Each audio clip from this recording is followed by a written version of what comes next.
Right screen up here. What's up, guys? Happy October.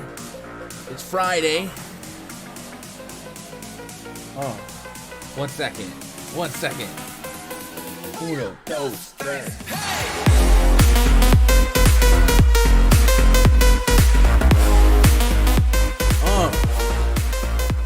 Happy Friday. Happy October. The month of October. You know what that means. You know what that means. That means basketball. Couple of weeks. We got playoff baseball. Couple of days. My goodness, we got every weekend full of NFL action. Holy. Hockey's back if you're into that. What a month. What a month for sports fans, man. I'm excited. I hope you guys are excited. Today is the last MLB regular season live stream. Potentially, probably the last MLB live stream of the season. So let's go out with a bang. And hopefully come away with some fire picks, man. I just feel it in your bones. What's up, Kickstart? What's up, my love? What's up, Sean? Bangs are too rough for me. I'm just looking over Yahoo contest. Let's go. Bangs, yeah, bangs are there's a lot of goddamn caffeine in these things, but I love them. No sugar, good stuff. What up, Tone? Tone Loke in the house. Love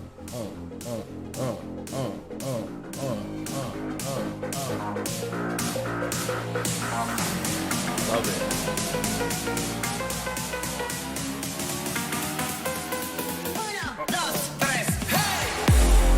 I love that beat drop. Love it. Guys, it is a good night. It is a good day. Last night, a good night. We'll go ahead and turn the music off or I'll never talk. Yankees take that Cy Young fraud in Robbie Ray back behind the woodshed and just start clobbering him. The Yankees didn't have their first hit that wasn't a home run until 1 out in the 9th inning. Everything the Yankees touched jumped the fence, man. It was a wonderful day to not be Raj and be Gundacker. Oh, man. Oh, I was so hyped, and I'm hyped. It's not over. We need another win. We got to get in there. But after last night, a lot more answers to a lot of questions became available. First of all, let's look at the overall standings in all of baseball. Tampa, of course, has clinched the AL East and the AL. They will be the home team throughout all of their postseason series. Chicago has, I think that the Astros clinched the division yesterday, and they're, I think, a win away from clinching home field advantage in the ALDS. Don't quote me on that one. Not the ALD, the AL. Yeah. So they're gonna play the White Sox. So right now they're on track to be the home field advantage. So we'll see if that happens. I'm pretty sure it will. White Sox are not going anywhere. The Braves clinched the NL East for what, the 4th year in a row. Insane what the Braves have done with the Acuna injuries, with the Mike Soroka injuries. They just kept on piecing stuff together. They did not quit in a NL East division that was always wide open. I think they had their first true winning record in August. So shout out to the Braves for getting it done. 86 wins. They might be the lowest win team in the playoffs that took their division. Brewers, they're good to go. They are going to be the second. So they'll be able to host the Braves, right? It'll be them hosting the Braves in the NLDS, right? And then the Cardinals will face. First they'll face probably the Dodgers in the wild card, and then whoever gets past that will go to the Giants in the NLDS, and then the wild card race is down to 4 teams in the American League. The Boston Red Sox, the Seattle Mariners tied, and the Blue Jays 1 game back. So Red Sox have a couple games with the Washington Nationals after going 1-5 in their last 6 games, getting swept by the Yankees and getting just 1 win over the Orioles. And the Mariners, they're going streaking. They're 9-1 in their last 10. So I think the Blue Jays, they're 1 loss away from being done, in my opinion. But can the Mariners stay hot? They're the team I'm kind of rooting for because I'd like to see them come into the Bronx next Tuesday and hopefully become an easy advancement, right? Jorge Soler, yes, man, all those pickups were sneaky. Adam Duvall solid. Jorge Soler, Jock Peterson was serviceable for his first month or so of service from the Department of Redundancy Department. Anyway, that is your playoff picture, and what that basically means is that not many teams are playing for real purpose today. Just a lot of maybe satisfy the home crowds, getting to look at some of your rookies, and what that will do from a DFS perspective is limit the amount of pitchers that really have a long leash today, and then everyone else is, we're probably just rotating, and we might expect a lower median on average projection or average return on pitching fantasy points from the pitcher spot. We'll dive into it. There's so many games tonight, and I will be going game by game per usual, and plucking away my favorite picks, stacks, and hopefully we can find some pitching to gravitate towards. I put Kershaw on the cover just for the heck of it. Good little picture of him. And the Dodgers will be playing at the same time as the Giants. It seems unlikely that they would take the division, but they still mathematically are playing for something.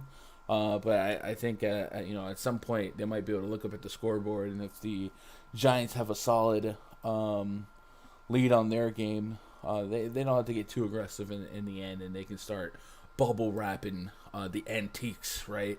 Yeah. I'm gonna have. Let's get all the screens open.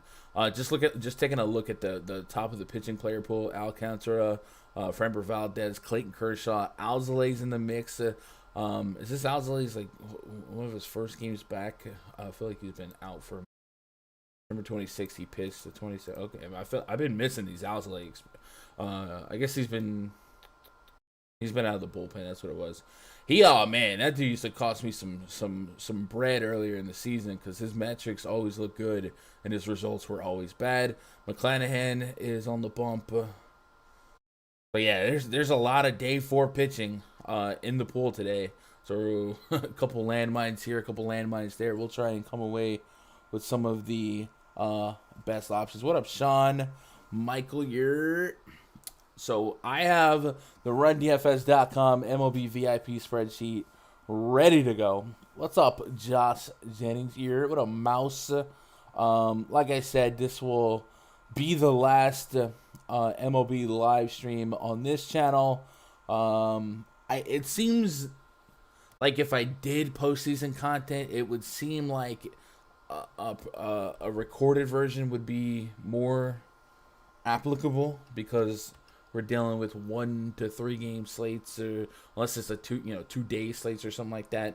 But it just seems like that's not going to be. There's not going to be a high enough demand for that. We will still have spreadsheet coverage in the VIP behind the scenes, but the postseason is a little bit trickier to cover because pitchers don't normally go 5 innings, right? Maybe a couple of those guys will, but it's the first sign of trouble, yank bullpen, and we got to win every game. So it's a little bit harder to predict from a pitching standpoint.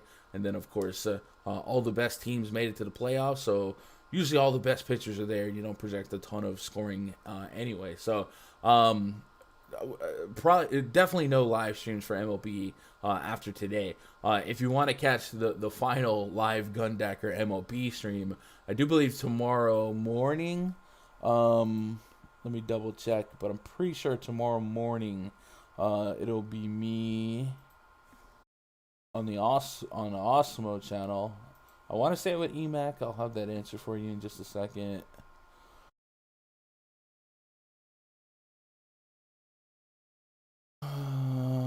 Yeah, it looks like tomorrow morning at 8:45. Me and EMAC, so that's my time. So way early in the morning. If you are grinding the all-day baseball and college football and all that good stuff, look for me in the morning with EMAC on Osmo. That'll be my last live baseball content that I know of. I might catch some postseason streams on their channel. I don't know what the plan is there. That might be my last Osmo appearance for a while. So yeah, baseball winding down. So man, I definitely do appreciate you. I'll probably wait till later to do the thank yous when we get more people in here.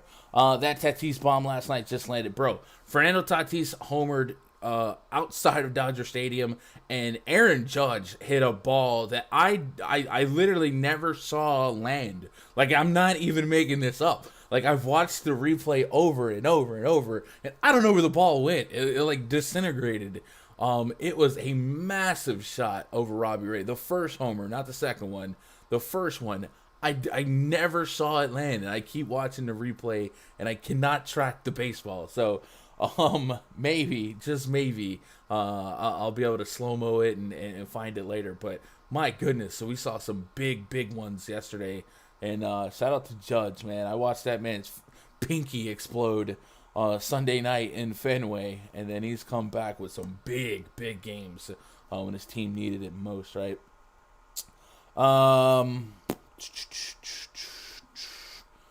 Let's talk about the slate a little bit. We'll go game by game here. Yankees do host the Rays. I guess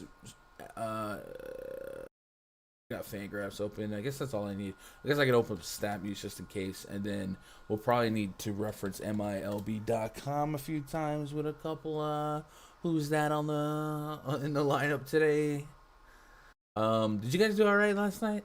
I did all right. I played some Showdown too. Yeah, Showdown Showdown's been hit or miss. My hits have been great for Showdown, but I've been, last week we had McCaffrey go down like on the first drive, and then this week we had DJ Chark go down on the first drive, and he was like one of my 50 percenters, so that stunned me. And the one guy, like literally in my projections, like the one guy I was like, I'm not really gonna get there much, was CJ Uzoma, who was the nuts. Like you needed him to win tournaments, so that's how that went. But I actually didn't lose that much. Like I almost broke even. So that's kind of how you play the tournaments, right? You play. Your average return is probably going to be break even, lose a little, gain a little, but you play to win the game. So hopefully you guys did all right and had Azuma. But I had a couple. Right before that last Azuma touchdown, I was 8 points away from first place. And that's the swings of Showdown, right? If he throws a touchdown to one of the three guys represented in my lineup, that would have been huge. If I caught that Auden Tate wide open touchdown, you know what I'm saying, where he had nobody defending him on the line of scrimmage, that would have been great. But yeah, man, the ebbs and flows of Showdown NFL, man, you gotta love it. We got Showdown Sunday night, Monday night. We'll probably have a video for at least Monday night. We'll see if we can find some time for Sunday night. That's been a lot harder. And then the next 2 weeks, we'll have a little bit more time to do some NFL content as we sit in purgatory waiting on NBA. But of course, I'm going to do my best to enjoy being a fan for a couple weeks while I got time, and hopefully the Yankees can go the long one, right? Friday was okay until I found out this is the last MLB stream. Aw. If they want to make the season longer, I'm game. But that's the breaks. You'll be here for NBA. It's not goodbye forever. It's goodbye for now. Rays at the Yankees. First game on the docket. Rays have absolutely nothing to play for. They could lose every game on out and still be the number one seed hosting the American League playoff. So, Kevin Cash, if you're listening, Rays have no incentive to win this game, Kevin Cash. The Rays have no reason to come out here and play good baseball, Kevin Cash. So don't come out here and be weird, okay? Just don't. Dane Mcclanahan versus Nestor Cortez Jr., our pitching matchup featuring two southpaws. Yankees right now, slight favorites, 4.5 run total for them. Rays 4.1. Cortez, he has definitely been a strong results guy, but the xFIP is saying, hey, this isn't right. Talk about his effectiveness isn't really his luck. It's more so his wonky deliveries and his ability to change things up on the hitter. He'll have several different arm slots. His timing is different. He'll quick pitch you. He's not quite to the Johnny Cueto extent from a couple years back, but he does come at you a little bit differently and induces enough of a strikeout rate to get by, and he has been one of the stronger pitchers in the Yankees system so far this year, and probably the biggest surprise outside of maybe Jonathan Loaisiga. If we want to pick on him, the numbers say he should be able to give up some homers to righties, a 138 homer per nine to righties, a 52% fly ball rate, but that is attached to a 25% hard contact rate, so guys are just not barreling up at a high level, just a 6.9% barrel rate. It is 65 degrees out there in the Bronx. This is one of those games where both pitchers project to be pretty good. The Rays, do also have an above-average bullpen to back up Mcclanahan, and the question with Mcclanahan is how deep do we expect him to go, right? Especially the starting pitchers that will likely get leaned on in the playoffs, and I gotta imagine Mcclanahan is gotta be one of the top three starting pitching options for the Rays in the postseason. He's gotten you 5 innings flat in 4 games straight. I would probably expect that to be the par for the course on this slate as well. If they can get him through 5, go for it. If not, we're not going to force it. has had some higher production games earlier this season, 25s pluses. Lately he's been sitting at 20 or below, and that might be a combination of the innings pitched, but his strikeouts per game have also dipped a little bit too. 3 in the Boston, 3 in the Miami game. He's got 2 starts against the Yankees this season, much like Robbie Ray, averaging single digits per game. 9,700, I'm not really that enamored with getting to him. I feel like the strikeout rates are still there. They can still be there. 14.9% swing and strike rate on the season, but because his strikeout totals have dipped lately, I do wonder what's in a wonder ball if he if the swing and strike rate numbers have dipped lately, or if maybe they've changed his pitch mix as they wait for the playoffs. Just thinking out loud here. So plate discipline. Actually, let's go game log. Then let's go plate discipline. What up, Jonathan Adams? NBA will be fun with Raj. Oh, yeah, Raj. I would like, and I say this every year, but no one takes me up on it. I would like to get a rotating cast of co-hosts. Raj can take the mains, but Raj is, he's got a real job. Also, he's a public enemy #1, so we don't need him every show. But I would like to maybe find some other content creators to collab with on afternoon streams. I wanted to do that for baseball too, but everybody I reached out to got a little gun shy, right? And I mean that, like they would. I'm like, I'm nobody. Come on the stream. Let's talk baseball, and nobody took me up. But basketball, I'm sure there's a little bit more of the hungry content creators. So I would like to collab a little bit more. So in that Red Sox game, Mcclanahan swing and strike rate went to sub 10%. In that Marlins game, 10.7%. So kind of low for his standards. In a single game sample size, we've seen him jump over 20%. And then we had got a couple of games where he's single digits. So really up and down in the water, like his name was Bob. And pitch type, pitch selections here. Does he have a splitter? It looks like some games he's using a splitter quite a bit. Some games not so much. Curveball, slider, and fastball. So could be a 4-pitch guy, mainly a 3-pitch guy. I don't know how to explain the variance in his swing and strike rate game to game, but I guess there is a range of outcome for Mcclanahan in 5 innings to get you a strikeout per inning or strikeout per inning plus against the Yankees lineup. That will bring us some questions. Let's talk about that. Luke Voit got put on the IL yesterday. He struck out the night before and hobbled to first base when he didn't have to go. There was 2 on, and it was a strikeout pass ball. And if no one's on, you can try to take first, but you can't take first when there's 2 on. So he technically got injured on a play that didn't need to happen. So he got put on the IL. Also in that game, Joey Gallo got hit in the forearm, and it looked like they took him out of that game, and it looked like they were going to order X-rays. But last night he was available to pinch hit. He never did, but he was in the dugout fully uniformed up. So I'm gonna imagine he's good. Yesterday we saw DJ LeMahieu taken out of the game as a precaution, and he's been dealing with nagging hip injuries all year. And I'm sure when the season's done, we're gonna learn that LeMahieu was playing with a much bigger injury than we thought. His overall numbers on the season are down for his standards. So from him being removed last night, gotta wonder if he's available. So this potentially is a lineup that could be without Gallo, though it looks like he's gonna be all right. Could be without DJ LeMahieu. Will be without Luke Voit. If LeMahieu can't go, you'll probably see Tyler Wade get inserted into the lineup for the infield. You probably see Gio Urshela move to third base, and they'll work with that. You also could see Rougned Odor in the lineup and try to get Glaber back at shortstop, and put Gio at third. So DJ LeMahieu's absence would definitely create some differences in that lineup, and it would make sense to give him a day off his feet.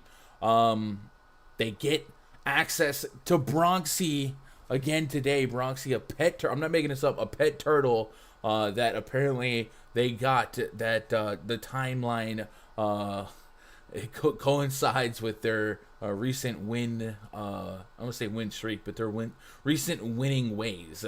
They had that turtle in the dugout for the Fenway series with Boston, and then they couldn't take the turtle to Toronto because apparently taking turtles across the Canadian border, ever since the Teenage Mutant Ninja Turtles, that's a hard thing to do. So they'll get access to Bronxy. Maybe we'll get some TV time on him.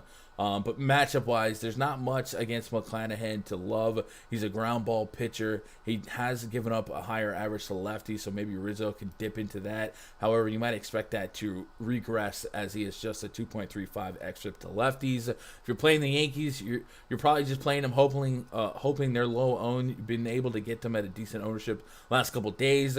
Robbie Ray had it in his DNA, his pitching pedigree, his advanced metrics, to give up bombs, to give up power. That's not really Shane McClanahan's game, but anything can happen if he goes just 4 or 5 innings and the bullpen comes in. Some of these Yankees hitters are just locked in. So if we're stacking Yankees, we're really just betting on the talent here, and kind of the same with the Rays.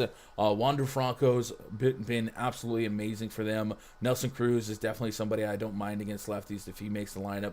And then Rosarena, Yandy Diaz. I don't mind getting to a Rays stack in Yankee Stadium. Nestor Cortez, in his metrics, has a higher xFIP and a little bit of power allowed to righties. But for the most part, this game seems like it's going to be a little bit more pitching favorable than hitting favorable. So that's kind of how I'm going to play it. And if I wanted to get access to a high upside onslaught Yankee stack, I don't have to give up much equity, more than likely to be at or above the field. Let's move on to the next game. Red Sox at the Nationals.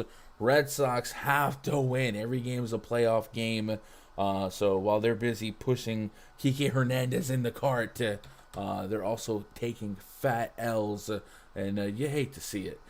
Red Sox official lineup for tonight: Enrique Hernandez, Kyle Schwarber is going to be batting second. Xander Bogaerts, who had a great quote last night. He said this is a bad time to be playing worse than the Baltimore Orioles. And I didn't hear it, but just reading it without like context of the tone of voice, you could perceive that so many different ways. But yeah, it is a bad time to be playing worse than the Baltimore Orioles. We'll see if they can play better than the Washington Nationals. Christian, what am I doing? Bobby Dalbec is batting 7th. Christian Vasquez batting 8th. So here's a fun spin for this one. Not only do the Red Sox need to win this game to stay alive for the postseason, they lose the designated hitter spot. So the lineup gets a little bit flatter, but they still got some big boys in this lineup against Josh Rogers. Rogers is a lefty for the Nats here. He's got 29 innings of sample size so far, and they have not been great metrically. They've been all right results-wise, a 2.73 ERA, but it looks like he's getting extremely lucky. A 5.46 SIERA, a 5.65 expected ERA, and a 15% overall strikeout rate with a single-digit swinging strike rate. So looks like in his numbers we would expect homers to righties, 1.64 homer per 9 to righties on a 55% fly ball rate. And then against lefties, he's got a 4.61 xFIP with a 174 average and no homers allowed.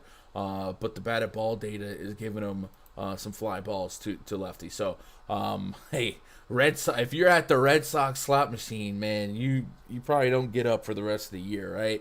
They're going to continue to get some of these cakewalk matchups. Whether they fail or succeed is on them, but the matchup is the matchup, and the matchup is in their favor. And then backing up Josh Rogers is a hitter-friendly bullpen. Last couple games for Rogers. Who's he been facing to get positive results on horrendous metrics? Cincinnati. At Cincinnati, that's a tough park to get by. At Miami, Miami back to. All right, so his strength of schedule's certainly been favorable. At Cincinnati is really the main one that I push back on. He gave up 7 hits, but Miami twice, Pittsburgh, and then the Mets are the Mets. So, yeah, man, you might expect Might expect the Red Sox to be, passing around the smelling salt, trying to wake up. Because if the Red Sox lose this game, man, it's a wrap. Probably, not mathematically, but you can't lose to Josh Rogers. So I'll be a sucker going back to the Red Sox stack. They have a 5.7 implied run total. Eduardo Rodriguez, 8,500. He's in a weird spot where Cora might need his bat, but he's going to need his arm too. I think at 8,500, when you think about all the pitchers on the slate and how no one is pitching for anything for the most part, well, Erod is one of the pitchers that is pitching for something, right? He's pitching for his team's playoff lives. Just went 5 innings against the New York Yankees, picked up 8 strikeouts. At 8,500, at the stage of the season that we're in, we're probably going to settle on 16 to 18 DKP. It's hopefully a median range of outcome and hope for 20 plus. So I do think Erod can kind of fit that. He's doing better on the road from a fantasy point perspective per game, and he's catching the Washington Nationals that don't strike out really a ton. But I do think I'm going to have to get Erod in the mix for me. It's also a spot where I wouldn't hate access to some Nationals, right? To Lane Thomas, Juan Soto, Josh Bell. Hernandez is in the mix. Jordy Mercer's batting 327 since the beginning of last year against lefties. That's an incredible number. And then Juan Soto. I saw a Red Sox fan tweet that Juan Soto better not see one pitch in the strike zone for the next 3 days. And I don't disagree, but we'll see. Soto has every bit of talent to go lefty on lefty. Soto hits OPS of 914 since the beginning of last year against lefties. And Erod, this season, a 165 home run per 9, actually has allowed more power to the lefties than the righties. So it might be a sweet spot for Juan Soto. But narrative-wise and talent-wise, I'm going to have a little bit of Erod. I probably will start him as a high tier 3 for now to kind of really stamp my low level of confidence or lack of confidence on him. But I do feel like he has to be in the mix for me. No Josh Rogers. I'll have access to both team stacks. I would imagine the Red Sox still end up being one of the top-owned stacks despite the last couple days maybe hot hand or burning hands on the stove with the Red Sox stack falling flat overall against Baltimore. But you gotta play the matchup today, right? Yesterday was yesterday, but today is today, though. Let's move on to those aforementioned Orioles taking on the Blue Jays. Can the Orioles be ultra spoilers, right? Shout out to the Orioles social media team, man. They are really embracing the chaos circle of wildcard teams, fan base, rooting for them with the Mariners, the Yankees, and the Blue Jays the last couple days, rooting for them. Today, it's going to be the other way around, right? Red Sox fans have to turn around and root for the Orioles after the last couple days. So that's kind of fun. Baseball's a cruel thing. Tom Eshelman is pitching for the Orioles, and I know that he has enough sample size, so I must have his name wrong. There it is. He's not good, by the way. So you like Nestor Cortez tonight? I think he's playable, but it's not somebody I'm running to. And I'm also one of the things the Yankees have done the last couple of days is bolster that bullpen. I was actually shocked that Michael King came out yesterday because he had just pitched 2 days prior. I didn't feel like they wanted to use him that quickly. But they have really added army guns to that bullpen, and we still haven't seen Domingo Germán. He is back. He had got up, warmed up in that Toronto series with Luis Severino and didn't come in. Severino came in. But the Yankees now have that ability again to cut games in half. So when a guy like Nestor Cortez maybe struggles in the 4th or 5th inning, they can yank him and go for that middle relief with Clay Holmes, Severino, Chad Green, Domingo Germán potentially, and most importantly, Jonathan Loaizaga is back in the mix, and that is your bridge to a hopefully better Aroldis Chapman. So I don't hate Cortez, but I wouldn't jam him in. He'll probably be in my pool just because of what they're playing for, and he can get it done. But the metrics will always prevent me from getting to a crazy amount of Nestor Cortez, especially against a good team like the Rays. Just saw Alzolay's price, 9,800. DK hitting the DK has had some weird prices. And and I would imagine at this rate in the season, it is what it is. The other night, when I set up the spreadsheet, they had Dinelson Lamet as the projected starter for the Padres. And if you had been watching, Lamet's just been going one inning or so for the Padres, and he was priced out of this world. I mean, out of this world. Let me see. I took a screenshot and tweeted it. There it is. He was 11,400. And I don't know if he was like initially projected or rumored to be a starter, but there was no way on the planet that he would have been a 5-inning guy in that scenario had only gone 1 to 2 innings. But for some reason in the DraftKings system, he's 11,400. So it looks like Adbert Alzolay is kind of catching that same treatment where they really didn't react to him not being a stretched out starter, but not quite to the drastic extents that Dinelson Lamet was almost put in, right? What up, Josh Gilham? What up, Lorenza? Yo, Lorenza. I saw them screenshots last night, right? Lorenza. I'm just saying, Lorenza. I'm just saying, Lorenza. Correct me if I'm wrong, but the day that you take advantage of that VIP promotion, and then you turn around that night and you make a little noise in tournaments. I mean, if it's a coincidence, it's a coincidence. But if it's not, it's not. Let them know, man. Yeah, shout out to Lorenza. I'm not going to. I don't know. I don't want to share our DMs, but Lorenza looked like he had himself a top 20 plus finish, a top 20 finish in the bat flip last night. Got him a couple $100. So shout out to Lorenza, getting it done. Phillies run out a little bit of a we're done here lineup, but still has Harper in her. Yeah, Harper maybe trying to make some last couple swings to get the NL MVP, but Phillies are done. They are out of it after the Braves clinched yesterday. Blue Jays lineup is confirmed. George Springer, Marcus Semien, Vladimir Guerrero Jr., Bo Bichette, Teoscar Hernandez, Corey Dickerson, who has been swinging a hot bat and has been aggressive on the bases in the last couple of games. He's batting 6. Santiago Espinal, Danny Jansen, and Kevin Biggio back in the lineup. I've been seeing them lurking in the dugout the last couple days, grabbing a bat, but I don't think they ever put him in for a pinch hit appearance. So kind of an everyday starter that they have been without every day. Blue Jays have a run total of 6.4. They are lapping the run total of the Orioles here. So expect big things from this Blue Jays team. Expect big ownership from this Blue Jays team. And this is a couple of games that the Blue Jays cannot lose, right? You are at home against the Baltimore Orioles, and you just have to keep fighting.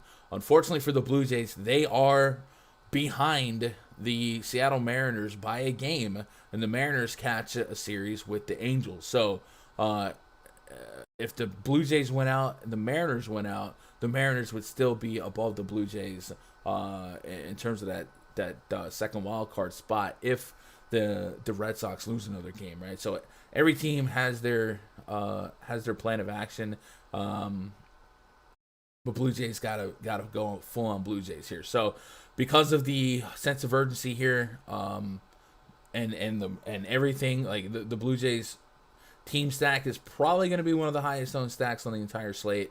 For what it's worth, I mean they brought some of the fight to Yankees pitching last couple of days. Bo Bichette has been really, really good for them the last couple of days. And then what I've seen from the Blue Jays is when they get on base, they have been aggressive, stealing. And you might expect more of that here today. But I also kind of expect it to get out of hand pretty quickly. Steven Matz on the bump for the Blue Jays. Normally not a Matz guy, and I still think the Baltimore Orioles offense is better than public perception, and I do think they at least are better against lefties. But Matz has the season on the line here. Could he get himself to 5-6 innings to get the Blue Jays bullpen a chance to lock this down and get the Blue Jays bullpen a little bit of rest because they've leaned on a few of their key guys a little bit the last couple days. So if you're playing Steven Matz, you would hope for 6 innings, a win and a strikeout per inning. He's got 3 games started against the Orioles on the season, has just 11.3 DKP per game to show for it. His last start against them, 14.7. Even with the Red Sox losing the last couple days, Eovaldi and Nick Pivetta, like, they put up live numbers to make you competitive with them in your lineup. I'm okay with getting to Matz.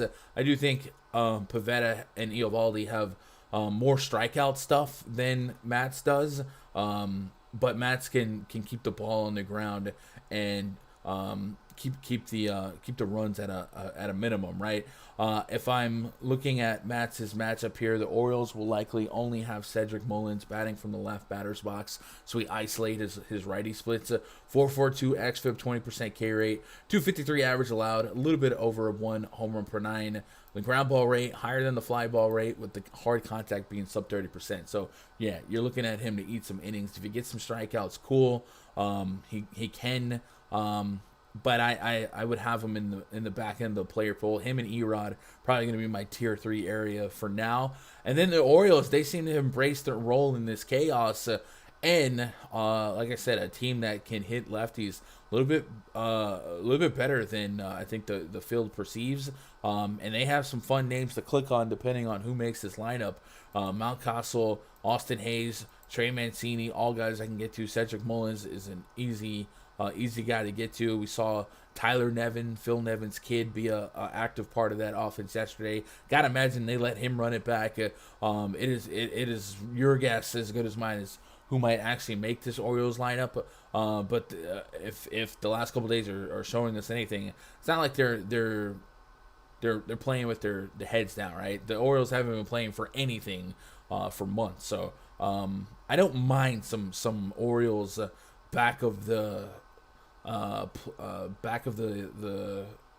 optimizer stacks, if I'm being honest, because there's a couple guys that line up well metrically in terms of power to lefties, and the park should be somewhat favorable for on average, right? Let's get caught up on chat. I ran 3 laps, was floating with top one in the $4, had 4-4 Mets, Dodgers with Hill Pivetta. Yeah, Dodgers started smacking. I had a lot of double dong exposure. Byron Buxton, which wasn't like a secret. I had Pete Alonso, a decent chunk, and then Nico Goodrum was a weird one that I had, way more than the field had. So it was a solid night. I didn't have the right combo to have like all the double dongs in the same lineup, but it was a profitable baseball night. Definitely did better on baseball than football last night. Sean V the Great. Did you fix that nail? Actually, no. I hit that nail again this morning. That's a great way to wake up. Like a mini stack of Baltimore here. Austin Hayes, Severino, Mancini, Mountcastle, yeah. And then Mullins is Mullins, right? Mullins is they can get on base still pretty aggressively. So I kind of like a lot of this game. The one thing we won't do is pitch the Orioles pitcher. That's just not going to happen. But the Blue Jay stack is sign me up. I'm kind of curious to see what trends higher, Blue Jay stack or the Red Sox stack. I gotta imagine it's the Blue Jay stack. But I wonder like how big of a difference it ends up being. Let's move on to the next game. Phillies at the Marlins.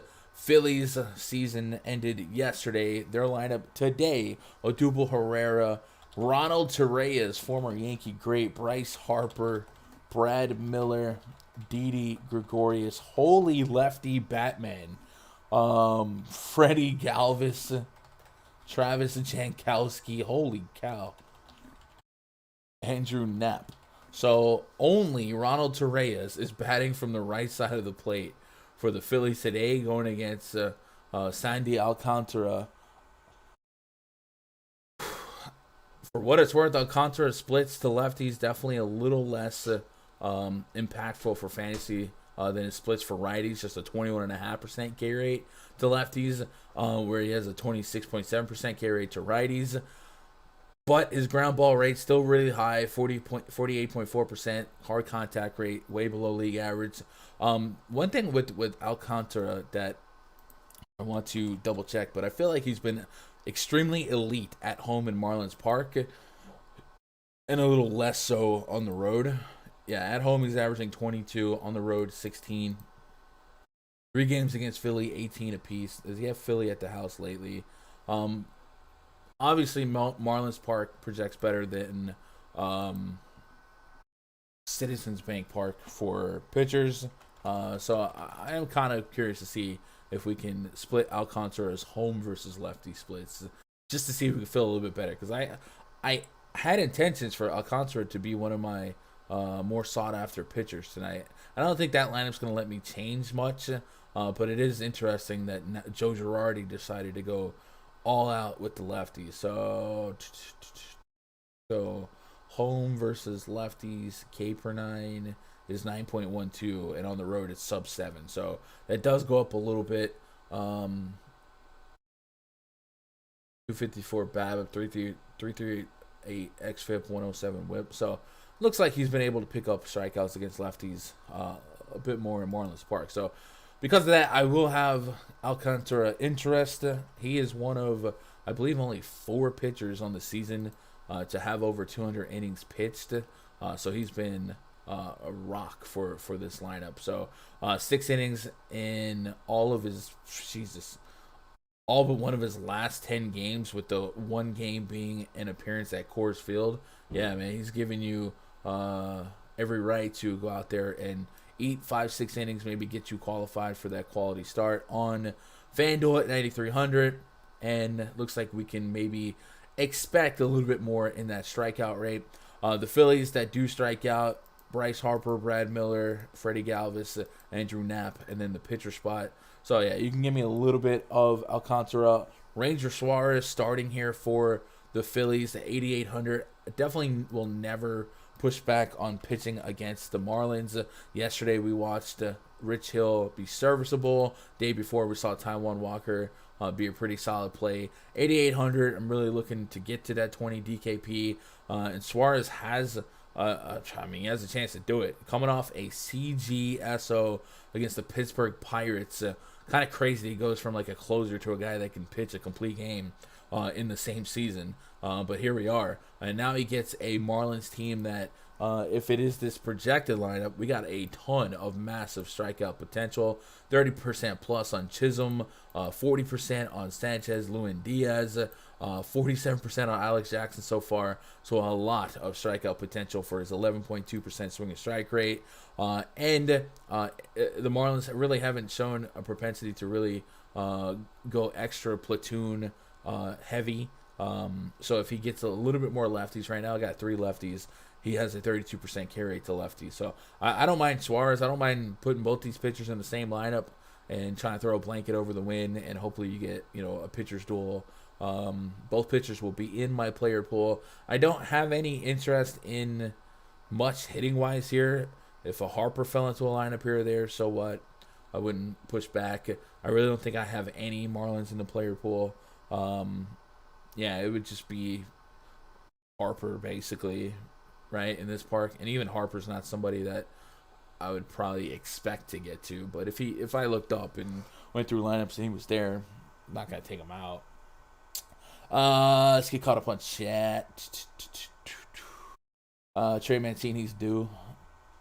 Got that double dunk. Yeah, Byron Buxton has been, oh my goodness. Earlier in the season I was pushing him for his MVP futures, and then he got hurt.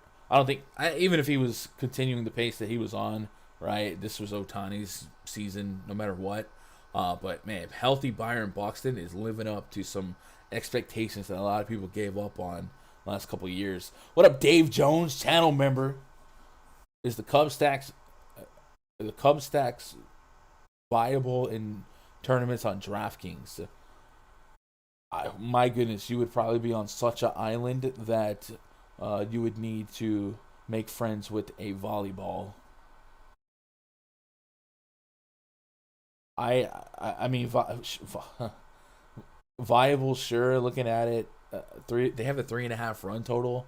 So like you literally might have on a 14 game slate, you might have no Cubs over a 1% owned. So if you were running 150 lineups and you were just trying to be extremely cute, then it's viable. But I don't think I can back it up in with the metrics here.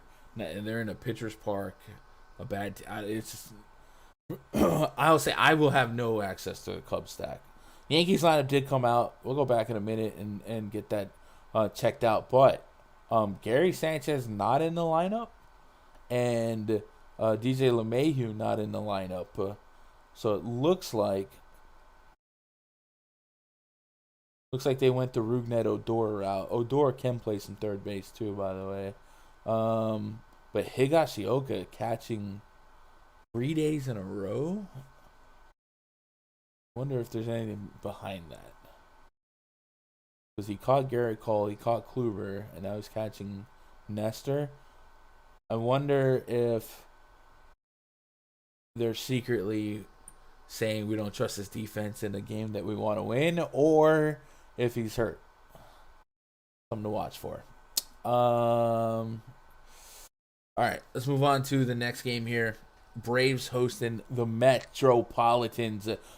Braves, this is their hangover game, right? Last night got to celebrate winning the division, so we can always assume that half of them have headaches and are drinking V8s throughout the day to try and get right. Neither lineup confirmed. The pitching matchup projected to be Tyler Megill taking on Oscar Inoa. Inoa, probably one of the guys that the Braves want access to if they need him in a jam in the postseason. So I guess the actual division series wouldn't start until Thursday. So I think the ALDS would probably start Thursday. From what I understand, the wild card for the AL is Tuesday, the NL is Wednesday. So then Thursday or Friday is probably the ALDS, and then the day after would probably be the NLDS. So I would guess the Braves so the Braves probably have over a week until a playoff game. So I don't know that they would go crazy with wanting to rest Inoa, but they definitely wouldn't want to leave him out there too long. So I do have some reservations on what his leash would be, but at 8,600 against a dead and stinking Mets, I could see them wanting him to at least stay stretched out. So 80, 90 pitches. Could I get 5-6 innings out of it? Potentially. He hasn't got out of the fifth inning in 3 games straight. Colorado, at Arizona, I think the roof was open, and at San Diego. So I'm probably not going to make it an issue to pitch Inoa here. Although I think if he was able to find his stuff, he's in a good spot. Megill is one of those guys that has big strikeout numbers. He has definitely betrayed me a few times when I really lean on these metrics, but his metrics suggest he's better than the results. An expected ERA of 4.05, a Sierra under 4, but the actual ERA pushing 4.8. He has a near 30% K rate to righties, a 1-4 K rate to lefties, a high xFIP to lefties. If they get like a Brave Sunday special lineup because we made it, and they have a lot more righties than lefties. Even looking at what I'm looking at now, Freeman, Albies, and then like Eddie Rosario, there's enough righties with strikeout potential that like Megill could mathematically get himself a solid game here. Not going to be something I take to the ends of the flat earth and fall off the side, but it wouldn't shock me if he took 80, 90 pitches to a serviceable output. But I'm probably not going to force the issue with either one of these guys. But man, Megill's one of those guys I've just not been able to quit. Him and Alex Cobb, their strikeout numbers look so good. I'm just like, how? Like, there's an above 0% chance that they hit here, but I don't know. We'll see if that Braves lineup comes out extra crazy. But right now, I gotta imagine it doesn't. Unlike years past, like the expanded rosters for this month is not what it used to be. So we don't really get the crazy spring training lineups like we probably would have seen if roster expansion was what it once was. So if you guys wanted either pitcher, I would understand it. I have a little bit more of a mind to get a little exposure to Megill, but that would be contingent on this Braves lineup. Right now, I'm probably just not going to force the issue. Total-wise, we got 4.4 run total for the Braves, 4.2 for the Mets. Is what it is. What up, Project Mayhem? Some nice prize picks tonight. Easy money. Let's go. Friday, October 8th should be the start of the NL playoffs. 6th is the wild card, so yeah, it's a week. Indians at the Rangers. Eli Morgan taking on Spencer Howard. 4.7 implied run total for the Indians. Rangers sitting on 4.4. Some implied action to be had here, I guess. If we let the splits tell it, Morgan has been a power guy to both sides of the plate. So you might get some sneaky pop from the Rangers. Bomb detector has got its eye on Adolis Garcia. That's the only Ranger with a 4+ rating. But Willie Calhoun and Leody Taveras not that far behind the magic number of 4. And then Spencer Howard, he gives us some power to righties. 131 homer per nine to righties so far. 318 average allowed. Just Jose Ramirez has a 4+ rating in the bomb detector, but both guys allow a decently high average. Howard a 318 average to righties, and Eli Morgan 260+ average to both sides of the plate. So you just might get some sloppy baseball, some bad pitching going at it here, and this might be one of those end of the NBA games between like the T-Wolves and the Kings that just make some crazy names, put up some big games here, right? So yeah, I don't mind getting to this spot for some offense and just letting the optimizer do the work for me. Whenever we gravitate towards the Indians, obviously Jose Ramirez is our marquee guy here, but Franmil Reyes always got a little bit of pop if you can put him against a pitcher that doesn't have big strikeout numbers. And Spencer Howard, just a 21% carry rate to righty, so might be able to neutralize his strikeout rate. And then a bunch of other guys that just they have a lot of S, a lot of E. Anyway, that was a dumb observation.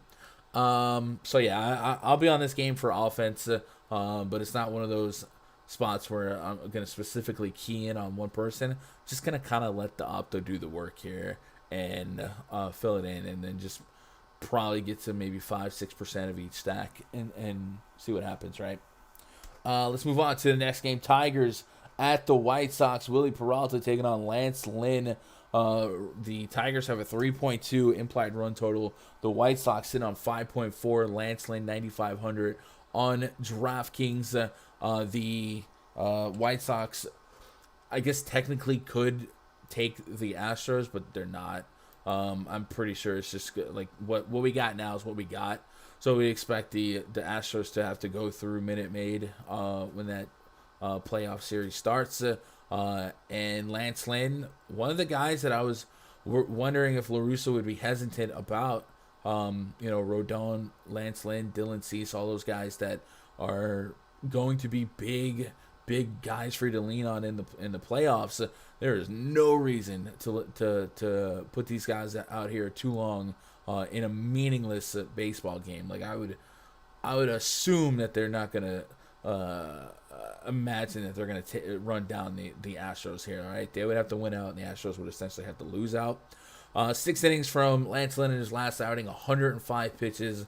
I would expect 90-ish pitches in this spot, which might be enough against the Detroit Tigers to put up a serviceable number at 9,500.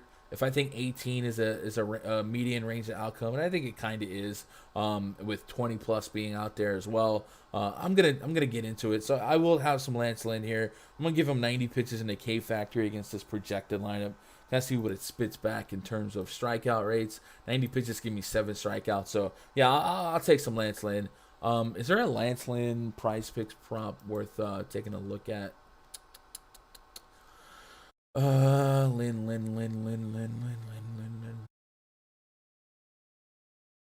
Unless there's a quote specifically saying Lynn wouldn't go deep. Looks like there's not a Lance Lynn prop. Yeah, I don't see a Lance Lynn prop, so it is what it is.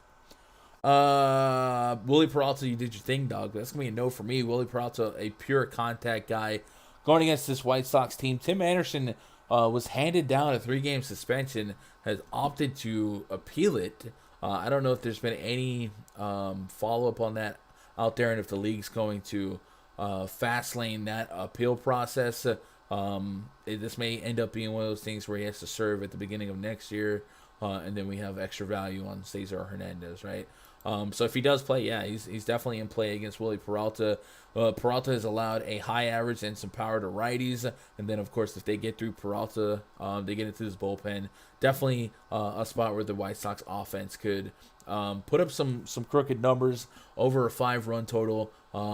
They're gonna cost you. Luis Roberts worked his way up to almost 6K, still somewhat reasonable on Fanduel, right? To put that in context, he's the most expensive White Sox player on DraftKings, and he's not even a top price player out of the top 4 guys in this projected lineup on Fanduel. So a little bit more perceived value if you trust the DraftKings algorithm more than Fanduel.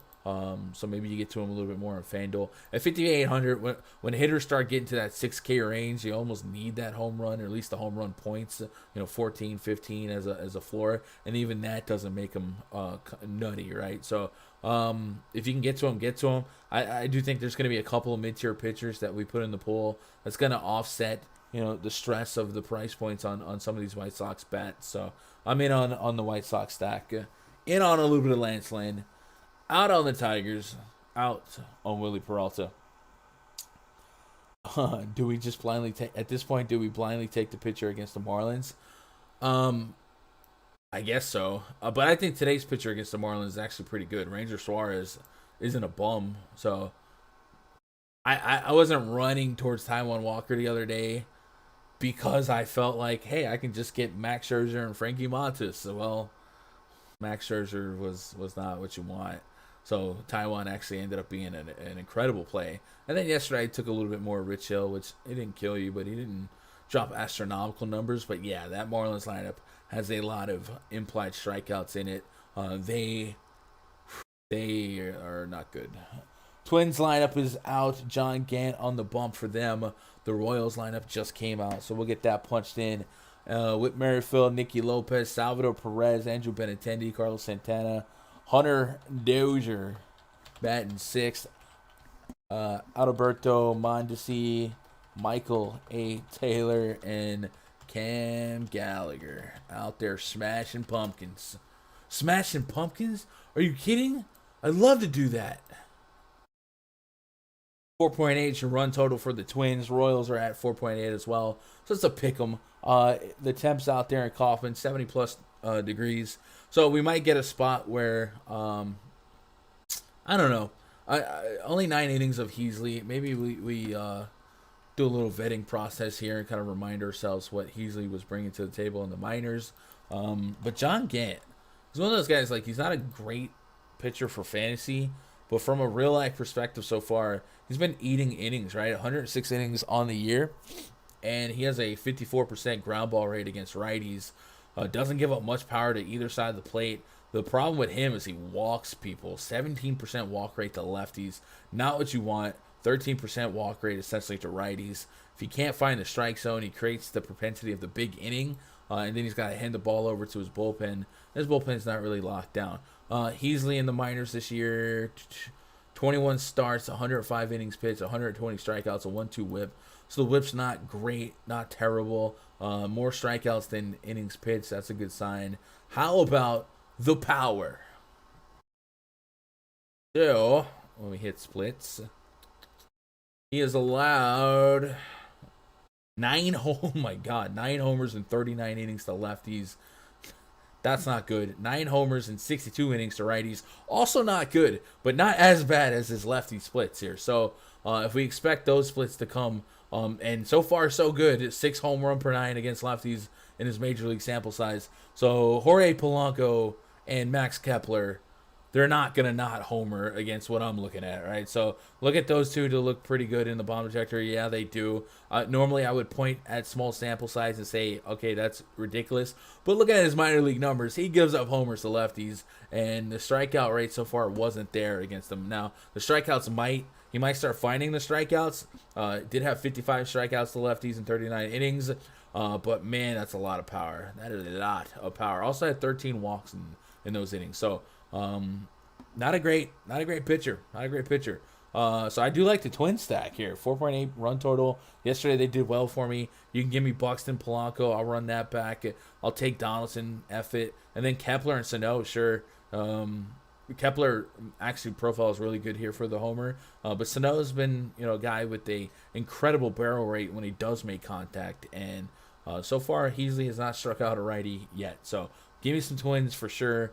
Royals to an extent. If I want to stack the Royals, the game script that I got is that John Gant loses the strike zone. He throws balls. He starts walking guys. He creates a propensity for the big inning where a hit scores a couple runs, and then they hand the ball over to the bullpen, and then it just gets chaotic. So I don't mind this game stack for some runs, but if I had to pick one or two, I'm going Twins. But I'm going to have access to both because I just don't trust either pitcher. But Gant at least has an out, right? If Gant walks a lefty and then ground ball double play, like that's possible for him. But he also could just get shelled here. So I'm gonna have offense only from this game. Nick Gordon night, you think so? Maybe 2,200, sure. We've seen a couple of strong games out of him. I don't know that I trust him to be a power hitter long term, but we've definitely seen some power burst from him in a couple spots in the last month or so. Nick Gordon, for those who don't know, D. Gordon's brother. Fun fact, right? Astros hosting the Athletics, next game on the docket. So I think the Athletics, I don't know if they're dead yet, but they're basically dead. So Sean Chupapi Manaya on the bump against Framber Valdez. Astros clinched the division yesterday. Like I said, there's still some math behind them and the home field advantage in the Chicago White Sox. So another win or two will kind of lock that up. They're catching Manaya, who he is a Jekyll and Hyde kind of guy on the season. He's had really strong games in spots you don't think he should have a strong game, and then he's had really bad games in spots you think he should have a strong game. If you look at his starts against Houston, kind of a mixed bag of nuts. Last start was against Houston, 27 DKP, and then if you look past that, Seattle, 3.9, right? You think Houston's better than Seattle.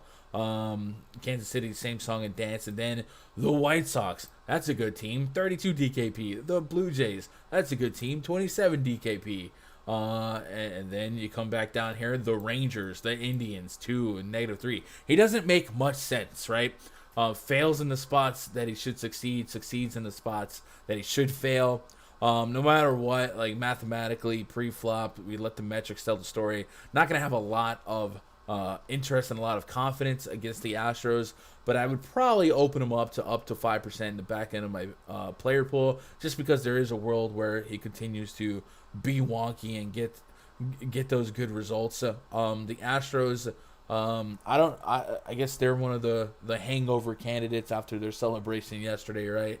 So maybe their lineup looks a little bit different, but even their backups this year have been really good. Siri, McCormick, guys like that. So I think I would be on both sides of this fence. You can give me some Astro stacks. You can give me a little, just like a couple of percentage of Shamanaya exposure. Framber Valdez on the bump here. I'm probably not gravitating towards him. 10.1K.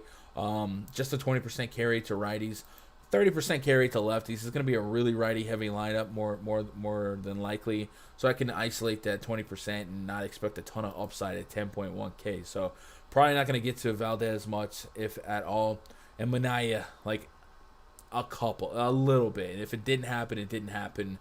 But just because of like the fact that he has weirdly performed in tough spots, and he does have strikeout potential, right? Overall, 26% K rate, 12% swing and strike rate. Like it's not, the numbers aren't fluky. It's just the results are weird to me. So a little bit of Manaya, but I'm also there on the Astros stack. You can give me Altuve, Bregman, Gurriel. We saw Brantley demoted to the bottom of the lineup. We'll see if that's a trend that continues. He'll continue to be one of my favorite bats though, because he's underpriced. And yeah, I'll get to the Astros. I'll get caught up on the chat. Jonathan Adams says Seattle, New York, Toronto, Boston are the teams I'm targeting. A lot on the line. Yeah, that's fair. There's a little bit less on the line for the Yankees. Obviously, they want to win, but the Yankees could really eat 2 losses here if they had to and be all right. They essentially have to win one game to probably project themselves as a playoff team.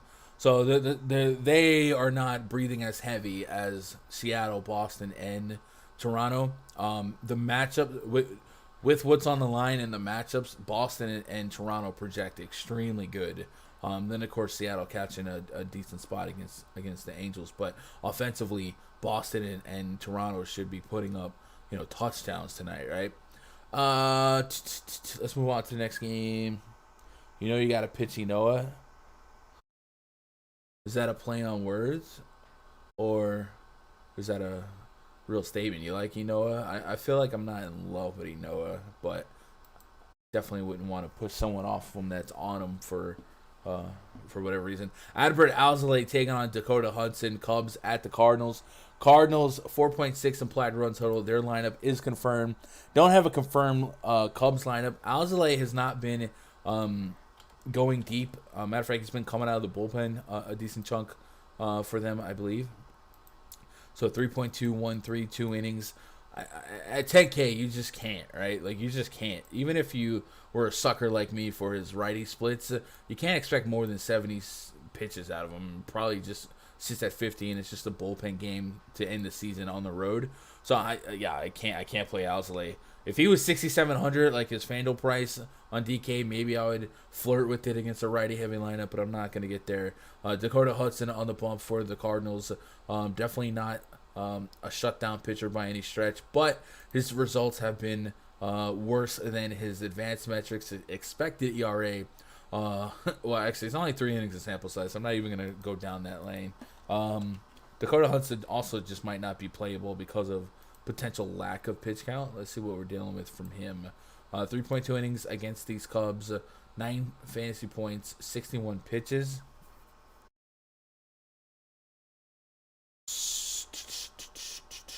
Coming back from Tommy John. Did he have a bunch of starts in the minors? Like, was he yanked for any particular reason? I'd imagine he had a bunch of starts in the minors rehabbing from Tommy John. But I don't think I'm going to talk myself into any Hudson either. The Cubs are a matchup I would like to be able to get to. So, I don't want to rule them out without doing a little bit of due diligence. That's what these streams are for, research. September 24th, 3.2 innings, 5 innings, 4 innings, 2 innings.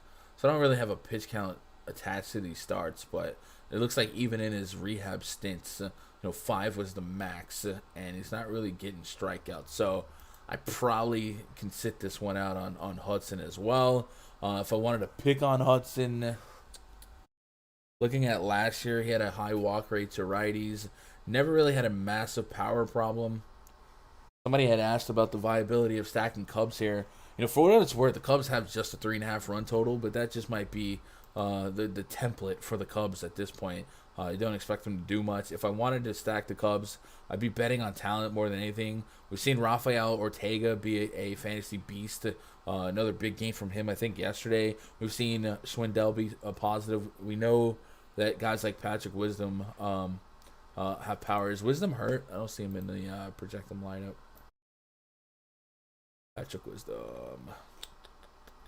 Yeah, he's out. So yeah, this lineup's really bad. I would have loved to pitch against this lineup in Busch Stadium, but I don't think I'm going to take that chance with Hudson.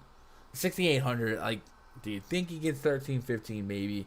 But his swing and strike rate's always been single digits, so he's not a big strikeout guy. So I'd probably stay away from it, but I don't know. If you thought 10 plus DKP was enough to take a shot on it, looks like you could get it. But this game probably just doesn't exist to me. Cardinals are the Cardinals. They've been red hot. If Goldie O'Neal's a big barrel guy, if he makes contact, go for it. Alzolay's been one of those extreme splits guys where he shuts down righties and gets smoked by lefties. Nootbaar and Edman being the only lefties in this lineup, and then when they hand the ball over to whoever comes out in the bullpen, all bets are off. So if you're getting to the Cardinals, you're just kind of getting on talent. The starting matchup isn't necessarily great for most of their righties, Kickstart some liking Eli Morning and John Gray for GPPs. What do you guys think? Eli Morgan, I don't know if I played Eli Morgan this year. John Gray, we'll get to him in just a second. Rockies at the D-backs. John Gray taking on Humberto Castellanos. So what I would watch for this game is Chase Field has had a knack for opening the roof in their home games in their last couple series. So I'm just going to assume that more of the same happens here. Versus, the last time they did it where it was mid 90 degree temperatures. Right now it's looking like 85 degrees, but that's still good enough for like the probably the hottest game on the slate. So look out for that. That would make things a little bit more hitter friendly. John Gray versus Castellanos. Castellanos has had a big problem with lefties, a 189 homer per 9 to lefties, a 14% strikeout rate, 261 average allowed. Rocky's season being done for. You wonder what that lineup does look like, and I think the name that stands out the most to me is Trevor Story. I think Trevor Story's played his last home game for the Rockies, and now you wonder if they even just make him go out there and play in this series. So we'll see. But matchup wise, I don't mind getting to this game, kind of like the Twins and Royals game. It could just shoot out just because it's sloppy baseball, and with the roof open, with the elements being what they are, you can push back that humidor a little bit, and D-backs, that field I believe is the second highest in altitude in the league, and there was a time when Chase Field was just like Coors Field in terms of run produced every day. So sometimes we get some flashbacks to that, as you saw in that Brave series. Castellanos with his problems to lefties, I wouldn't mind looking at Charlie Blackmon, Ryan McMahon to tap into that. Doesn't allow power to righties, 45% ground ball rate, a sub 30% hard contact rate, and at home so far so good on the long ball, but a low K rate, high average allowed, then you hand it over to that bullpen and all bets are off. So I'll probably get to this game just for some potential runs. On the D-back side, John Gray on the road this season, 279 average allowed, 0.81 homer per 9. The lefties he's been doing just fine, 50% ground ball rate. So just because the roof open doesn't guarantee that there's going to be a bunch of runs here. Could Gray be a serviceable pitcher at 7,700? I'd probably want 16 DKP as my median projection, with 20 plus being one of the lower percentile but possible projections. And last time he got 20 was at Atlanta. He's only got 21 since his last 10 games. He's also had a weird schedule. Dodgers, Giants sprinkled in there. So I definitely wouldn't push back if you got to some John Gray. Pitch counts looking all over the place. 85, 70, 90. A little bit, just because of the price, right? We could live with 15 if that happened. But I'd probably be on this offense a little bit more than the pitchers. I don't think I have any want or desire to get to Castellanos. I think my historical perception of John Gray maybe is making my desire to play John Gray a little bit more than it should be if I just went off of his numbers this year. I'm not expecting much from the pitchers. Give me mostly the offenses from this game, but at a responsible amount, Let's get caught up on chat. Roof is confirmed open tonight. Nice. Gray has been about 6 to 7. Yep. Gray isn't pitching deep and out. No, I'm not expecting him to go deep. Obi-Wan, what up, Obi? Doing all right today? Hope y'all doing all right. Man, last stream of the year. Only 30 of the true grinders. Shout out to you guys. Padres at the Giants. Pedro Avila taking on Anthony Desclafani. So the Giants are basically one win and one Dodger loss away from locking up the NL West. But between you and me, they're probably locking up the NL West no matter what. But we'll see. The Dodgers are not quitting. But tonight, Desclafani on the bump for the Giants with meaningful baseball ahead of them. Looking to cinch the division with a hopeful win here. One of the fun things about this game is that the Dodgers game starts, 20 minutes, 30 minutes after this one. So I'm sure there'll be scoreboard watching throughout the game, and you would hope the Giants get up early and often, and then the Dodgers maybe try to play catch up here. But Desclafani, 7,200. Kind of cheap. He's cheaper than John Gray, right? So I think I have a little bit more reason to get to Desclafani than John Gray. First of all, at home, a 3.91 xFIP, 21.7% K rate, 0.53 homer per 9, and just 6% walk rate. So there's a world where Desclafani kind of gets through to a solid output, points per dollar. So 14, 15 DKP, 16 DKP, and a shot at 20 DKP with the salary saving on his price point, with the top end pitching being as volatile as it is. His price point would probably give us access to a Blue Jay stack, a Red Sox stack a little bit easier. Last couple games for him, 4 innings at Colorado. We don't really hold Coors against anybody. Prior to that, 17, 20. Again, Coors again. So non-Coors game in his last 5 outings. He's put up a solid number. And at home this season, averaging right on the dot, 15 DKP. So I probably get to a little disco stew in my player pool and hope for the best against this Padres team that, give them credit. They came out swinging yesterday. Tatis hit probably the longest homer we've seen in Dodger Stadium since, like, Stanton, right? We'll see if the Padres put out a we give up lineup. We saw Tatis not in the lineup 2 days ago, and then yesterday he was back. Not sure what they're doing, but I feel like once I know I'm dead and stinking, I don't want to, I want to bubble wrap my star players and not risk the worst case scenario on a road game. If I'm at home, I'm thinking about it a little bit differently, but on a road game, I'm not forcing it. So we'll see if the Padres lineup looks a little bit different. But I'm thinking Desclafani is somebody I can lean on late. Pedro Avila, we haven't seen him in the majors since 2019.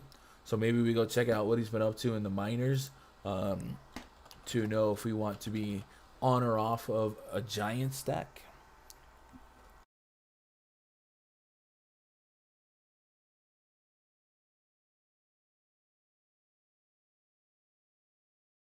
Game log for Avila. Jesus H, not what you want. So it looks like he's probably just an opener. Actually, that's from May. Let me scroll down a little bit. Yeah, 3 innings, 1 innings, 1 inning, 1 inning. So he's not good. He's brought his ERA down to like 3, I guess, from it looks like it's 7 to start the year. Give up 5 earned runs in one spot on July 5th, but it looks like he's an opener at best, right? He hasn't gone more than a couple of innings, so looks like a full-fledged bullpen game.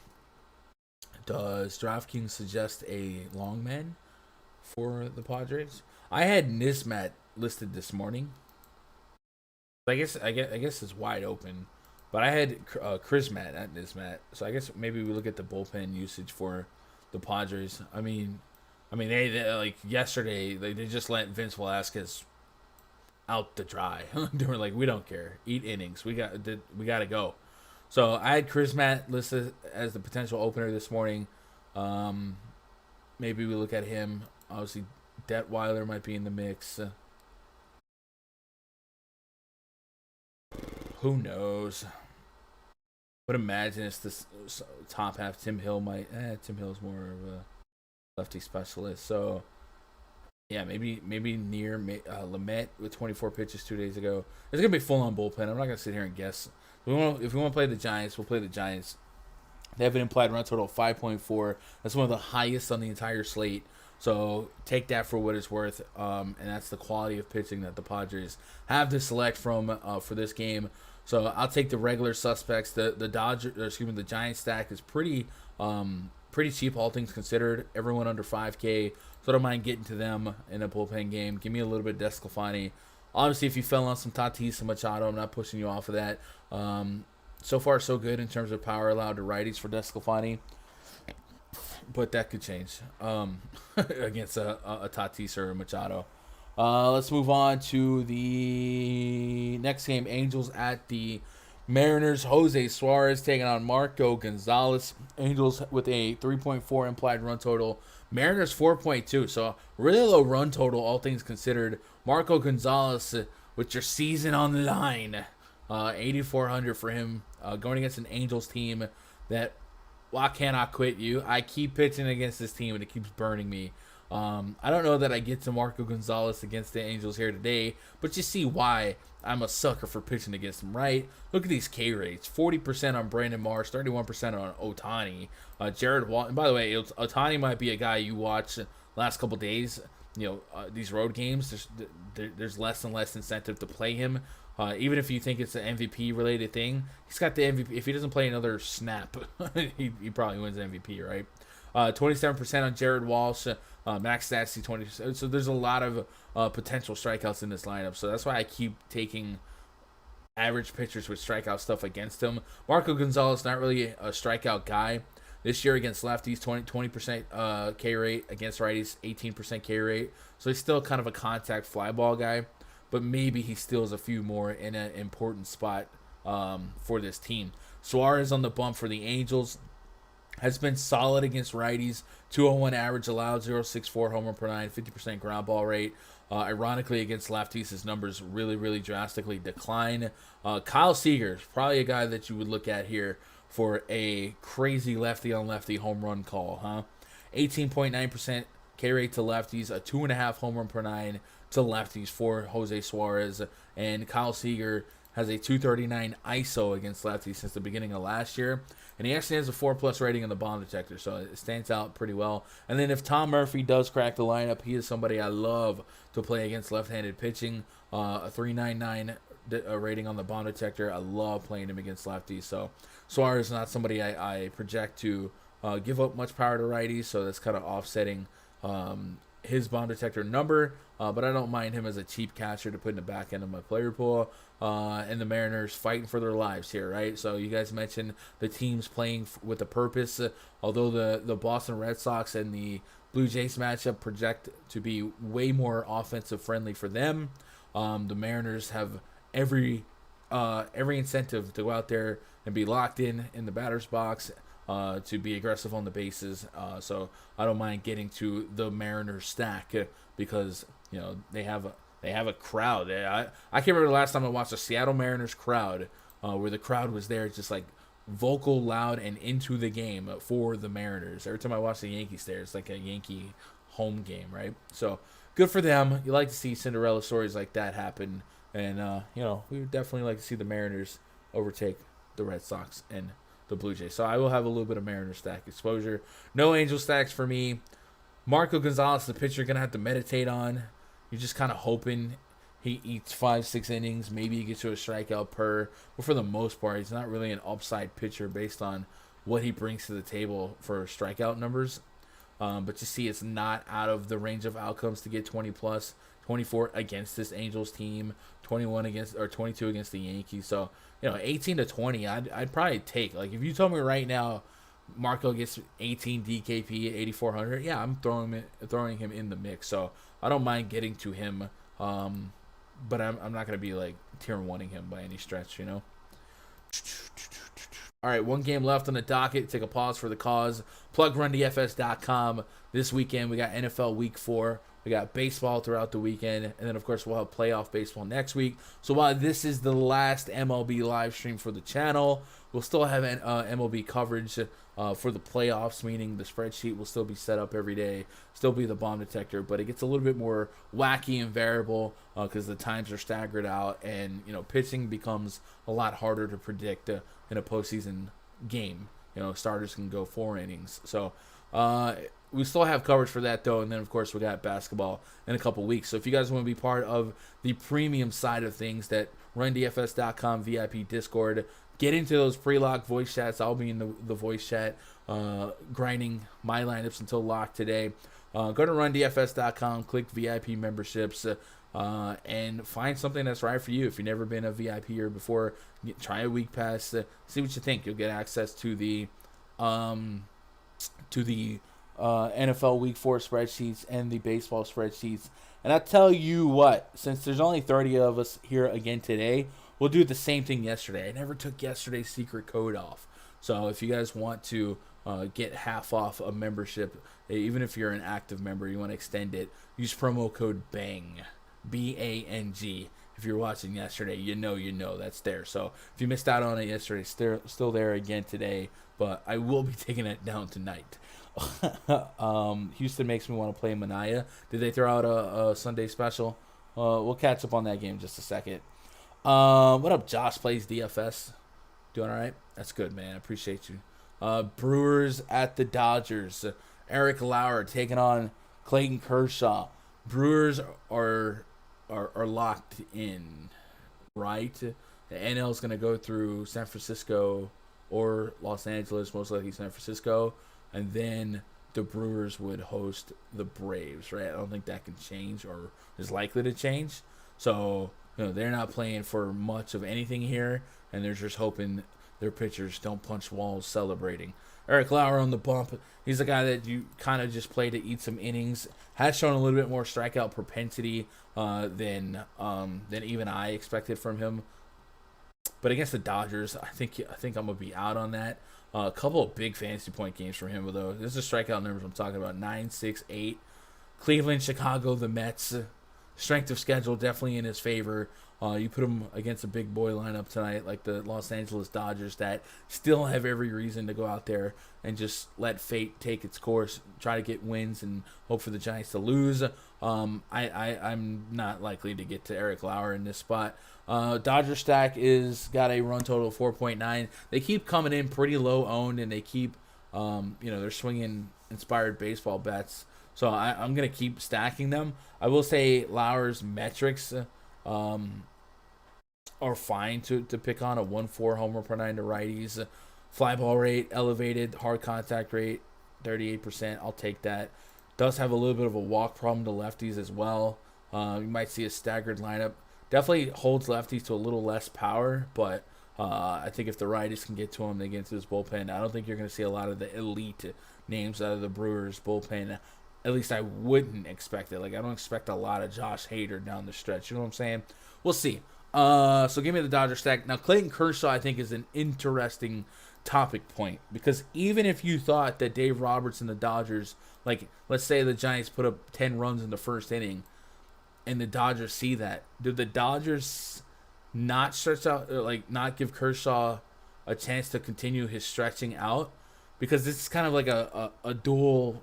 Like, there's two purposes here. Like, if you want Kershaw, and I don't know what their plan is for Kershaw, but, like, when you think about their starting pitchers for the playoffs, it's going to be Max Scherzer, Walker Buehler. Who's 3 and 4? Is it Urias, Kershaw? And if you think Kershaw's that guy, you probably want to see him get to 80-plus pitches, right? He hasn't done 100 pitches since June. So I wonder, even in an elimination, like, or even...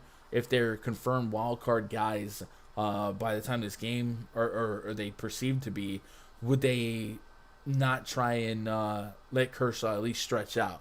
Like, some teams want to rest their pitchers, but maybe you want to see Kershaw get his pitch count up. So I'm kind of on the fence with what to do about Kershaw here. I kind of want to play him at 10K and hope for 20 plus in a game where he should deliver. So I'm kind of meditating on that. What are you guys thinking about Kershaw? Are you gonna play some? I think some is the proper way to go, right? Maybe up to 20%. Is that a crazy number? Because I do think it would behoove them to maybe know that you can get a little bit more out of Kershaw. If they can get him up to 80 pitches, even if it's not 85, 90, you can get him up to 80 pitches. And if he threw 80 pitches, do you think that's worth taking a shot on at 10K? Because we have seen him bring back some decent strikeout stuff. At Arizona, roof closed. They're not as big of a strikeout team as you might expect, but 8 strikeouts, 5 innings against Cincy, 5 strikeouts, 4.1 innings against Arizona. He still has the potential to walk away with 8 or 9 strikeouts in 5 innings, right? So I kind of want to play him, but I don't want to make him a priority. But I also think that maybe this will be more applicable for like a late slate.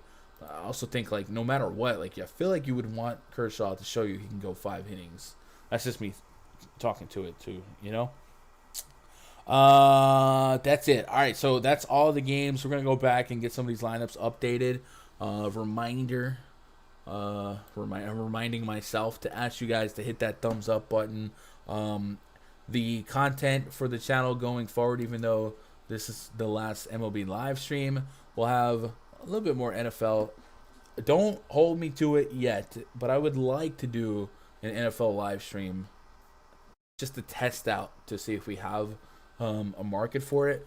I had wanted to do Saturday nights, and from what I saw this morning, I haven't really got caught up, but I saw a lot of alerts and notifications about implications for this weekend. I saw Julio Jones, AJ Brown out, saw a bunch of stuff. So, like, I feel like a lot of the NFL content, especially the DFS spectrum, a lot of these guys are recording that crap on Wednesday and just releasing it slowly, and it's like worthless by the time Saturday comes. So maybe there's a lane for a Saturday night program to have more up to date information. But like last week, we had UFC, and I just felt like everybody was watching UFC or some college football. Anyway, let's get the Rays and Yankees lineups updated, because they both did come out.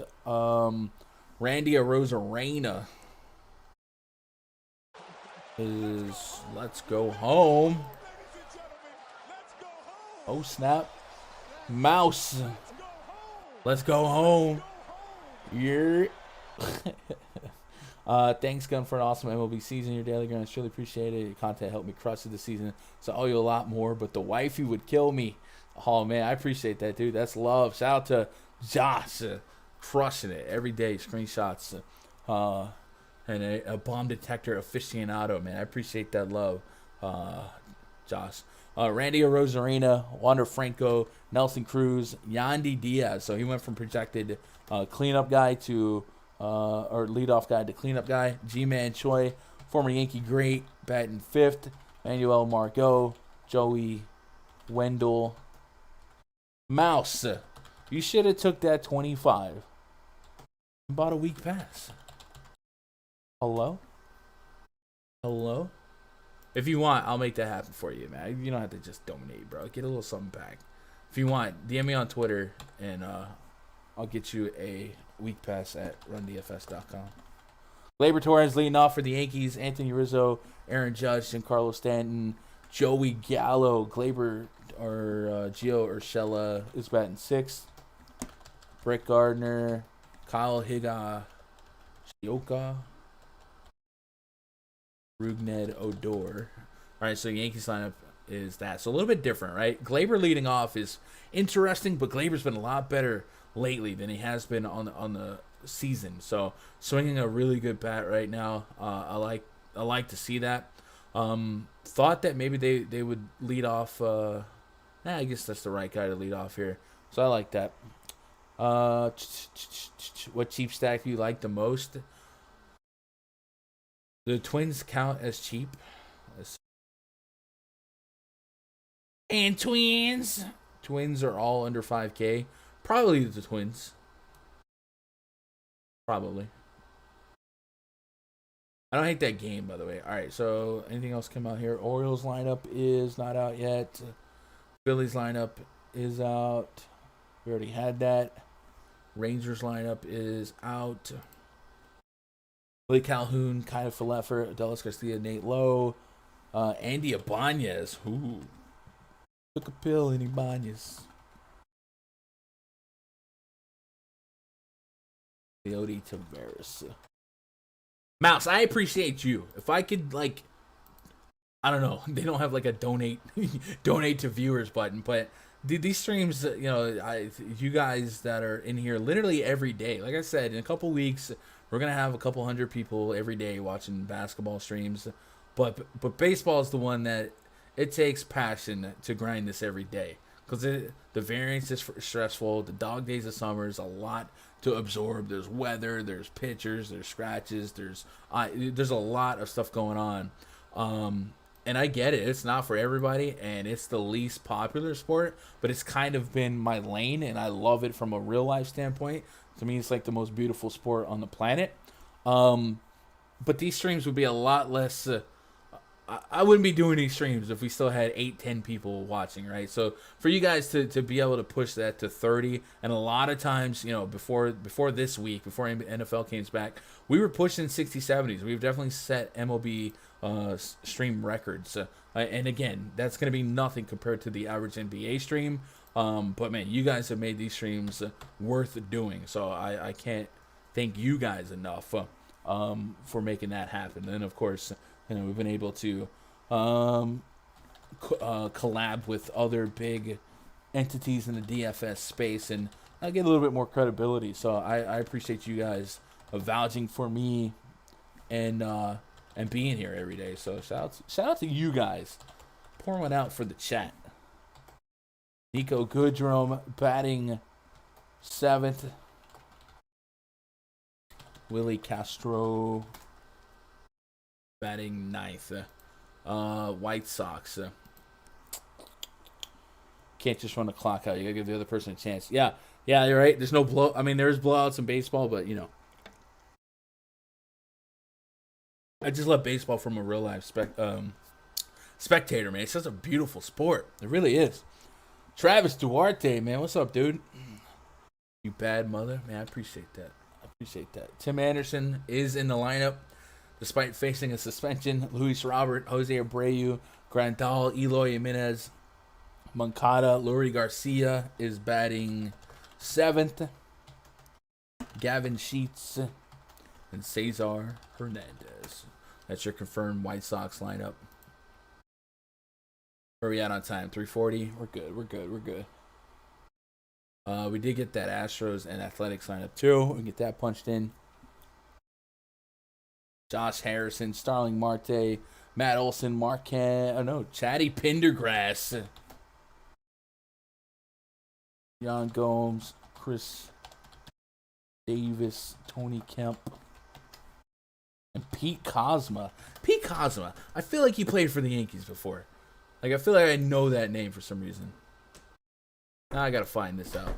Pete Kozma, Yankees. Great content. I appreciate that. What'd you say about Jordy Mercer? Batting average? He has a surprise batting average against the platoon that he's facing since the beginning of last year. He sure did. Look at that. The great Pete Kozma. Yankee great Pete Kozma. Look at this picture. Oh my God. Guys, what? That's an incredible picture. Like, I've never had a picture of me taken that looks as incredible as that. Astros, Siri play Despacito. Batting cleanup. Oh my God. What is this lineup? Hold up. Batting leadoff. Aledmus Diaz, Alex Bregman. So it looks like Dusty Baker is going to start rotating rest down these final games, and Jose Altuve is at the front of the list of rest. So yeah. So the Astro stack becomes a little cheaper to get to, with Siri being under 3K as the leadoff guy. A little bit of implied value there, so I don't mind getting to that. What else we got? Cubs lineup, not out, but we did get the Cardinals lineup. Tommy, we already had that one. Hello? It's me. Hello, friend. Have y'all seen that Patriots promo, or the Patriots Bucks promo for Sunday night using the Adele song? Pretty good. Trevor Story did make the lineup. CJ Cron, Ryan McMahon, Elias Diaz, Sam Hilliard. I'll have a Samuel Hilliard. I'll have one too. Now, Ryan McMahon batting sixth, so I do like his propensity to tap into Castellanos' home run per nine, but he doesn't have a major rating on the bomb detector, so take that for face value. And that's it, right? I don't think anything else snuck out. So we are good. We're good to go. Chat, it has been an incredible season of baseball live streams. I appreciate you guys making it happen. We will have daily live streams, pretty much the same time slot for basketball. I think we've kind of made ourselves a 3 p.m. Eastern hole to live out of. So be sure to be part of that. We'll still have NFL content coming on this channel. You might be able to talk me into some like baseball recorded stuff for the playoffs, but it's going to be harder to commit to live streams for the playoffs, just because there's only a lot less games, and then we'll start getting staggered out all day stuff. So we're going to start hunkering down for NBA, try and get ourselves a new look stream overlay and stuff like that, and get ready for a poppin' NBA season. Why did I say poppin'? We don't say poppin'. We don't. But I might do some NFL live stream stuff. At least if I did. Is there anything going on Saturday that you guys know of? Is there any like big UFC fights that are going to take away people's desire to hang out here or anything like that? I don't need a bunch of viewers, but I've been wanting to try a Saturday night stream. If I can get ahead of my work, I might try that. So maybe Saturday. I'll try and keep you touched up. But tomorrow I got to get up early for the Osmo MLB strategy show. So if you guys want to be part of that, go check me out over there. Osmo, my boy, EMAC, my corny joke telling dad will be there. Gonna hope you got my man Sal Perez on the bomb detector. You guys want to take a look at the bomb detector before I hit the credits? Let's refresh it. Salvador Perez usually always on the bomb detector. I would think against John Gant, he doesn't project extremely well. Right? John Gant being a big ground ball guy. I don't see him up here. But it's Salvador Perez. Top of the bomb detector, Twins. Now, there's only 3 innings of sample size for that Heasley guy, but we did do some research, and he gave up a lot of power to lefties in the minors. Hunter Renfroe's up here, Teoscar Hernandez, JD Martinez, Bobby Dalbec. So a lot of Red Sox up there, and a couple of Braves. So yeah, but no, Salvi's not up there. But again, the bomb detector, the secret sauce of the bomb detector is the batted ball data, and that's fly ball rates, line drive rates, hard contact rates, pull rates. For both the hitter and the pitcher. And in this case, for the Twins, John Gant has a 54% ground ball rate to righties, 30% hard contact rate. So he's not giving up hard contact, and he's giving the ball on the ground. So that's why Salvi doesn't look great for the bomb detector, but it's Salvador Perez, right? He can hit bombs. It's not like he doesn't give up homers. We're just trying to find the most likely spots based on batted ball information, right? I will see you guys later. If you guys are on Twitter, twitter.com/Gundacker, man, hit me up. I want to see those winning screenshots. Hopefully one of you guys hit one more big hit for the end of the season. Hopefully your team has made it to the right side of the playoff race. If not, you can always follow me. You know me. I'm a live tweet the Yankees, bro. We're going to be out here enjoying it. So I hope you guys enjoy one last night of Friday night regular season baseball. It has been so much fun all season long. We're not done yet, but we're done on this channel. I will probably try and get you an NFL stream. Look out for that. I love you guys. I appreciate you guys letting me do this every day that I could possibly do it during the baseball season. It means a lot to have people listen to me talk about baseball. So I will see you guys later. Twitter.com/Gundacker. I love you guys. Good luck. God bless. And go win some money.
Thank you.